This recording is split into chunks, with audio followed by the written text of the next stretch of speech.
Tamadot was very much a property that the family had fallen in love with. There wasn't really anything like it in Morocco at all. Marrakech was starting to gain momentum and was starting to become an interesting destination. Luciano Tempo was the original owner. He'd owned the property for 10, 15 years, and he'd filled the place with artifacts from all over the world. He'd travelled extensively. Richard first came involved when it's after his mother had found it. Eve had been visiting Morocco, and she was introduced to Kasbah Tamadot by a local chap who she'd met prior to one of Richard's balloon trips, and he took her up there to the Kasbah, and she fell in love with it and decided to tell Richard that he needed to buy it. He obviously had the vision that, you know, one day we could create something really quite spectacular out of this. I met Richard when he was doing his ballooning in Marrakech. The first owner of the Kasbah Tamadot invited him for a night. And he comes and we met at that time, and I was thinking to go. And Richard said no. I said to him, why? He said, because I'm going to buy you with the place.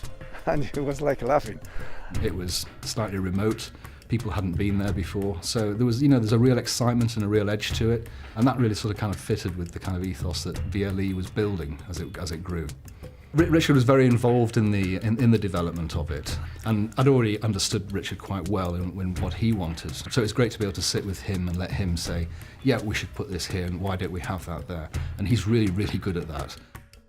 We try to work quite a lot with the local craftsmen.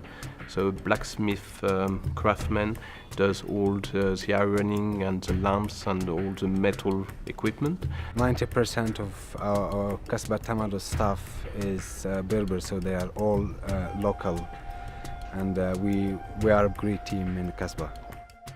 We estimate that each of the employees look after their family, and an average family in this region is about 5 to 6 people. So indirectly, Kasbah Tamadot looks after 1,000 people. The Berber people are a lovely, gentle, genuine people, and we recognised that very, very early on. And one of the first things we did was set up English lessons for the village. And it wasn't for people necessarily who we intended to employ, it was just open house, come and learn English. So one of the key things was that we were able to develop people, and I look back now 10 years later, and there are so many of those original team that are still there, and they've worked their way up through the ranks and are continuing to do so. I started working at Kasbah Tamadot since 1991. It's about 23 years now. I'm here 24 years.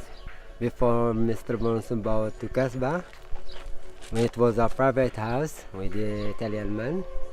From 2000, there is just 19 rooms. And from 2005, when Kasbah Tamadot became a hotel, we start with this number. And the big change is the tents and the infinity pool.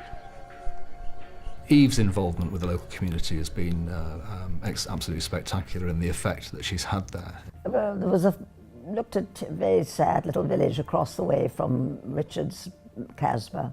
I said, what goes on over there? And the manager said, oh, you don't want to go there, they throw stones at you. So I thought, next day, down I went over to face my stones. And you know, they've never thrown stones at me to this day.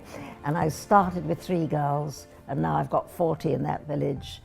And I tried to teach them to make things so that we can sell them, and not only they are learning what to make, but then they're creating their own money and they don't have to beg anymore. Eve's managed to create this foundation that gives these ladies and these girls opportunities to learn new skills, and that's very, very much a feature of the Kasbah. You look back at this beautiful blue sky and the drama of the mountains in the distance there, snow-capped, and the huge expanse of this lovely blue swimming pool, and the vegetation, the fruit trees, the smells, and it does take your breath away.